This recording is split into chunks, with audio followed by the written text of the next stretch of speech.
Bonjour, j'aimerais aujourd'hui vous montrer la différence entre utiliser seulement Meet pour se connecter à une visio avec nos élèves versus utiliser Classroom. Parce que dans Classroom, il y a aussi le Meet. Donc, si je ne veux pas utiliser Classroom, je peux très bien y aller seulement avec un Meet. Je vais me connecter à Google, je vais sélectionner ici les applications, ouvrir Meet. Et là, je vais sélectionner une nouvelle réunion et je vais prendre le premier en haut qui est de créer une réunion qui se tiendra plus tard. Je vais pouvoir copier mon lien ici tout simplement. Donc, j'ai un lien qui a été généré et il ne me reste qu'à le coller, à l'envoyer aux parents. Vous pourriez l'envoyer via Classe Dojo. Vous pourriez l'envoyer aussi via un message, donc un courriel à vos élèves, par exemple pour tout votre groupe ici. Alors, tous mes parents ici automatiquement sont sélectionnés. Je peux aussi faire en sorte que mes élèves le soient. Et là, je vais venir coller mon lien. Si je colle mon lien puis qu'il n'est pas cliquable, je le sélectionne, je clique sur le petit lien et je vais recoller encore mon lien, un clic droit coller par exemple. Hop. Il devient cliquable ce petit lien-là. Et là, ben, les gens pourront aller le consulter. Lorsque c'est fait et que les élèves arrivent pour cliquer sur votre lien, ben, ils vont cliquer sur votre lien via le courriel de leurs parents ou via leur courriel à eux. Et là, ils vont aller comme ça accéder à votre Meet. Mais c'est pas si simple que ça, là, dans le sens que lorsqu'ils arrivent à votre Meet, on leur demande quand même de se connecter avec un compte Google. Et ça, c'est la même chose qu'on demande pour arriver dans le Classroom. Donc, l'élève n'a pas le choix, pas beaucoup d'autres choix que d'entrer son identifiant comme ça. Et puis là, la page suivante, c'est la page d'authentification du CSS de Laval.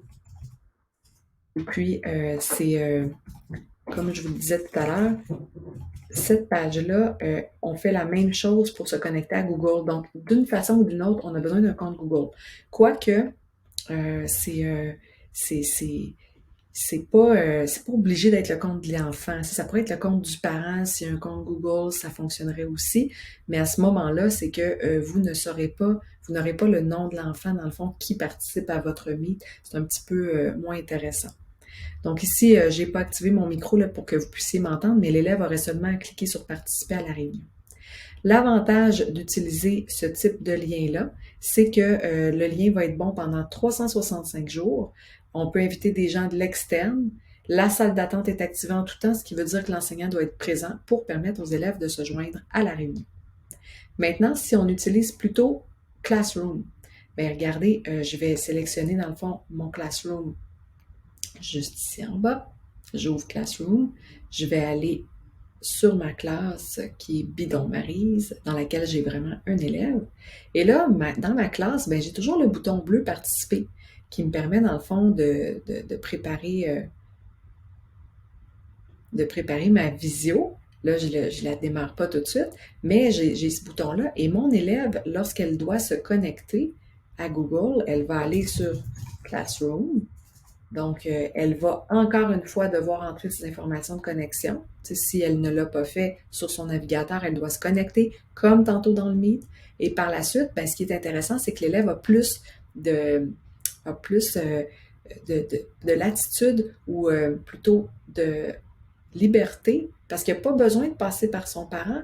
Il sait sûrement qu'il va avoir moins de classes. Là, ici, je suis avec une élève du secondaire, elle a beaucoup de cours, mais elle va avoir, votre élève qui se connecte sur Classroom va avoir un cours, probablement peut-être 2 ou 3. Il va reconnaître son cours et il va toujours, en cliquant, voir le bouton bleu participer qui est ici. Donc, ça évite d'avoir à se connecter via un courriel. Donc, c'est ça, c'est l'avantage de passer par Classroom.